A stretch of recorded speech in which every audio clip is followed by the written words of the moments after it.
c'est où? C'est en Gandanjika, dans le secteur de Balubachanga. Le secteur a été éligible à un grand projet, le projet Kwadam, projet d'agriculture de Gandanjika, qui est un projet du président de la République, avec les partenaires BAD, qui ont mis en place pour faire l'agro-industrie sur Gandanjika. L'agro-industrie, c'est un projet qui ne va pas seulement profiter au territoire de Gandanjika non plus, puisque l'agro-industrie, ça va prendre un peu des autres territoires voisins, mais même d'autres provinces, notamment donc Kasaï oriental et d'autres provinces, Kasaï central. Si on arrive à implémenter les projets d'agro-industrie, ça va profiter à tous les terroirs du Grand Kasaï. C'est ça l'objectif. Alors, ce projet a été lancé en octobre 2022, avant que moi je ne sois ministre de l'Agriculture, mais il a pris du temps pour son lancement, notamment par le fait que le coordonnateur du projet n'a pas été nommé, mais également le financement lui-même par rapport à l'envergure du projet était un peu faible, ce que la BAD avait apporté. Le projet devait prendre autour de 400 millions de dollars, mais les partenaires n'avaient amené que 70 millions, qui sont déjà disponibles à Kinshasa. Mais on ne pouvait pas développer avec ces montants-là. Alors, venu au ministère de l'Agriculture, on a pu prendre les choses à main rapidement. J'ai nommé les coordonnateurs, mais j'ai également ouvert la possibilité, ensemble avec la BAD, pour que l'on puisse chercher les partenaires privés qui peuvent apporter les gaps déficitaires du montant. Alors, les partenaires sont avec moi, les coordonnateurs sont avec moi, les notables, les élus de la ville sont avec moi. C'est ainsi que j'ai fait cette mission, une grande mission avec l'administration de l'agriculture. Et un peu tout ce qu'il y a comme spécialité dans les domaines sont venus avec moi. Et nous avons décidé d'aller voir sur le terrain. Là, nous sommes chez les chefs, puisque les terres appartiennent certes à l'État congolais, mais il y a les propriétaires des terres. Nous sommes chez les chefs, avec qui nous avons fait la descente sur le terrain. Il nous a disponibilisé, il a réaffirmé ce qu'il avait déjà signé avant, en disant que le projet aura 4500 hectares qui sont notés et qu'on va pouvoir reprendre. Et l'État a l'obligation un peu coutumière.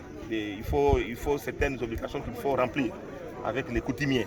C'est pourquoi j'étais venu voir les chefs pour que nous puissions confirmer, voir quelles sont les responsabilités sociétales sur le terrain qu'on doit faire dans les projets. Notamment, on doit voir à côté du chef un peu les conditions de vie normales.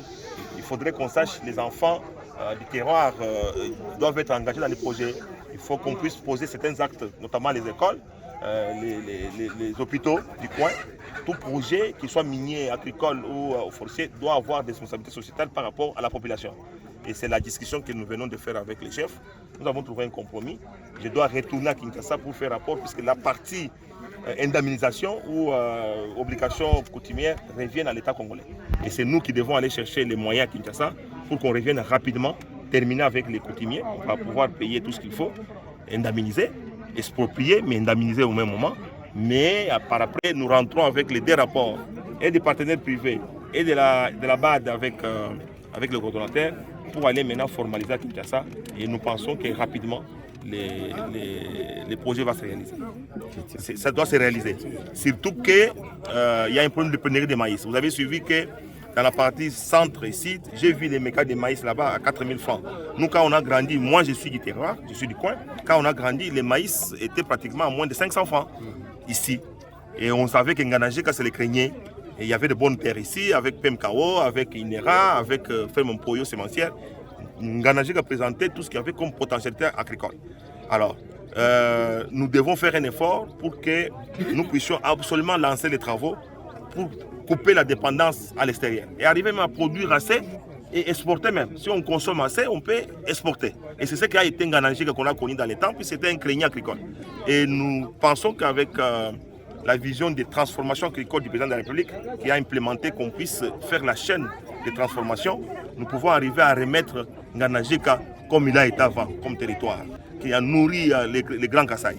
Et c'est un effort qu'on va pouvoir faire faites confiance au président de la République, Félix Antoine Tshisekedi, faites confiance à votre gouvernement.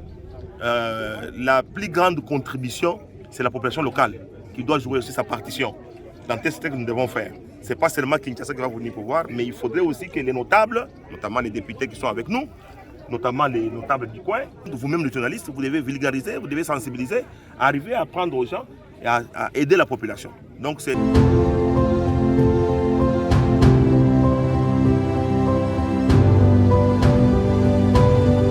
Vous voyez, Bénin, tout ce qui est lié à l'agriculture est taxe zéro. Autant que quand les gens importent les semences, importent les tracteurs, moi j'exonère zéro, ils ne payent pas la douane.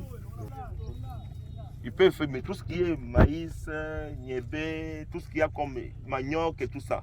Les codes est clair, on ne peut pas faire. Puisque c'est ce qui fait qu'on doit, ce sont les facilités, l'accompagnement de l'État dans l'agriculture. Ça se fait comme ça partout au monde. Tous les autres pays là, ça avance, puisqu'il n'y a rien là-bas, c'est zéro. C'est zéro. Ils doivent aller avec des facilités. D'ailleurs, ils doivent même ne pas payer les bacs. Quand ils transportent les maïs, ils doivent être facilités, puisqu'ils partent pour les sociales.